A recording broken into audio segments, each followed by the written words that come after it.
Once upon a time, in the happy kingdom of Kapilavastu, King Suddhodana and Queen Mahamaya found out that they were going to have a baby. So the queen decided to go to her father's house. On the way, they came to Lumbini Gardens, where she gave birth to a beautiful baby boy whom they called Siddhartha.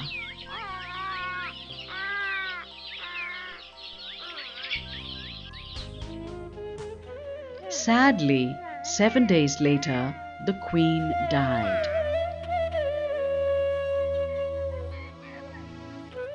A wise man named Kaladevala told the king that when Siddhartha grew up, he would see things that would make him unhappy and cause him to leave for the forest.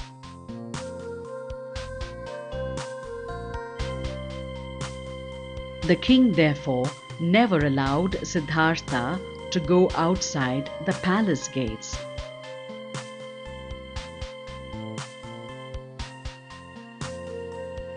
Siddhartha was a bright and happy child who was very caring and gentle.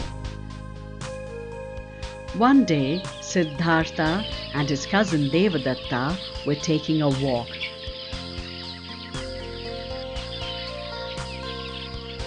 Devadatta suddenly spotted a swan and shot it down.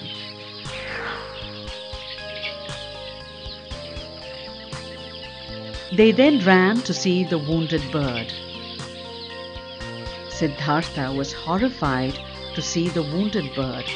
He pulled out the arrow and applied some herbs over the wound.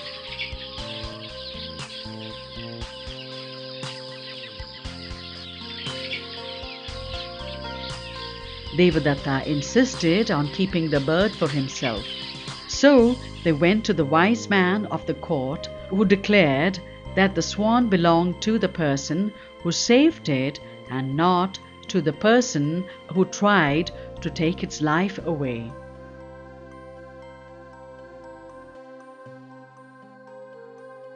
Siddhartha often sat by himself. One day, Siddhartha accompanied his father to watch a bullfight, but after a while, he quickly slipped away. He was later found meditating under a tree, quiet and happy by himself.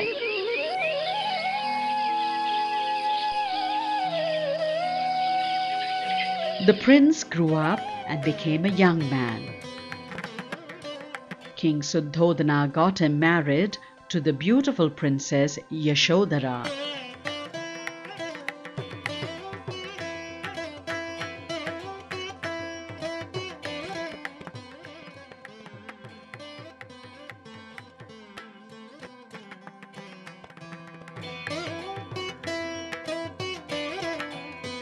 But Siddhartha wasn't happy in the palace.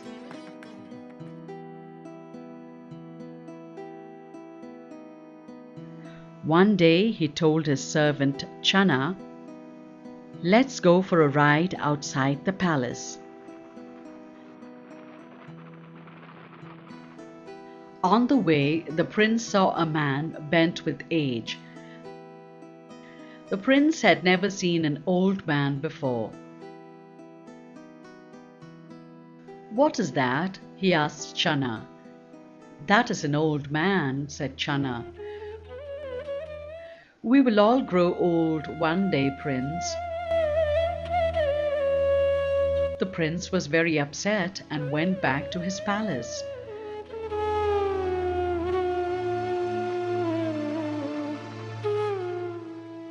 After a few days, Siddhartha went out again.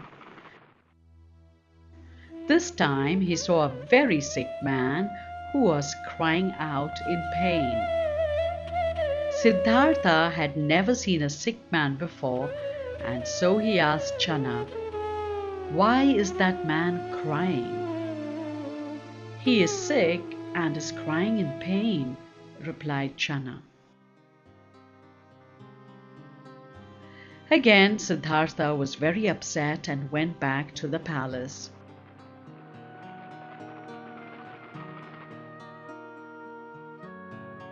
The next time Siddhartha went out, he saw a group of people carrying a dead body.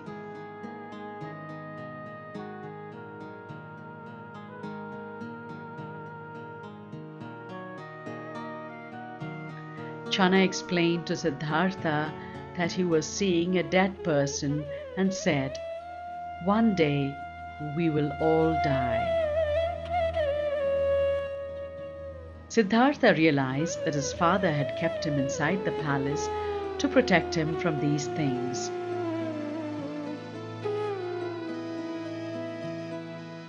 He asked himself, must we all become old, fall sick, and die? Is there no other way? Siddhartha went out again.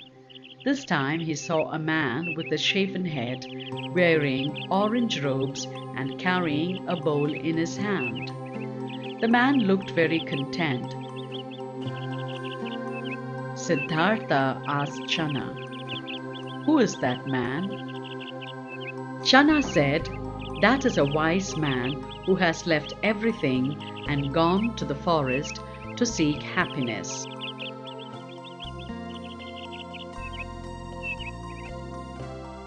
Siddhartha thought over all the things he had seen.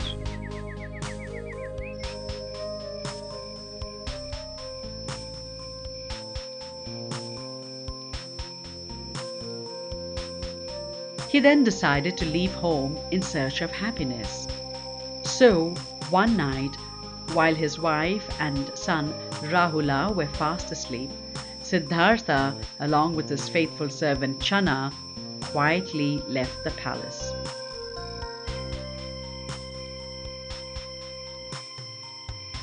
They traveled together till they crossed the river Anoma. There, Siddhartha took off his royal robes. He gave his clothes and his horse to Channa to take back to the palace. He then put on an orange robe, cut off his long hair, and set out with a bowl in hand. Siddhartha went from teacher to teacher, asking, "Do you know the way to happiness?" But nobody could tell him. Finally, he sat under a Bodhi tree and tried to find the answer himself.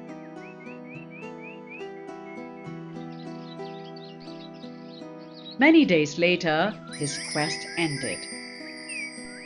He had now become a wise man, and people called him Gautama Buddha.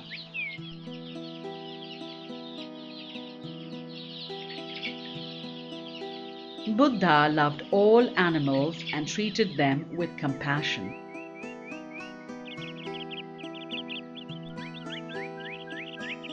Once, his jealous cousin Devadatta sent wild elephants to attack Buddha.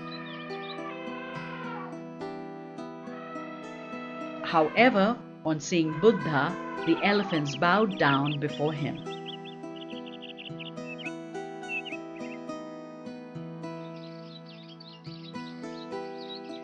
Gautama Buddha had many disciples.